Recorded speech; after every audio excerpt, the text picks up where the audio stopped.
کراچی میں صوفی بزرگ عبداللہ شاہ غازی کا عرس شروع ہو گیا ہے۔ عرس کی تقریبات 3 دن تک جاری رہیں گی۔ گورنر سندھ کامران ٹسوری نے مزار پر چادر چڑھا کر عرس کا افتتاح کیا۔ گورنر سندھ نے ملک و قوم کی سلامتی، خوشحالی، ترقی اور استحکام کے لیے بھی خصوصی دعائیں کیں۔ گورنر سندھ نے کہا کہ مذہبی رواداری کے فروغ کے لیے صوفیاء اکرام اور بزرگان دین کی تعلیمات پر عمل درآمد ضروری ہے تاکہ باہمی اعتماد، محبت اور اخوت کا پیغام عام ہو سکے۔ انہوں نے کہا کہ سندھ صوفیاء کرام اور بزرگان دین کی دھرتی ہے۔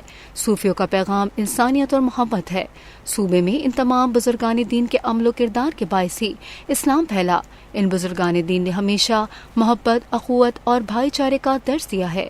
مزار کو رنگ برنگی جھنڈیوں اور خوشنما چراغوں کے ساتھ سجایا گیا ہے۔ 3 روزہ عرس کے دوران روزانہ کی بنیاد پر محفل سما، محفل نعت اور محفل میلاد برائے خواتین کا انعقاد ہوگا۔ زائرین کے تواضع کے لیے بڑے پیمانے پر لنگر و سبیل کا اہتمام کیا گیا ہے، جہاں 3 وقت زائرین کو کھانا کھلایا جائے گا۔ محکمہ اوقاف کی جانب سے میڈیکل کیمپ بھی لگایا گیا۔ واضح رہے کہ عرس کی تقریبات کا آغاز 10 جولائی سے کیا گیا۔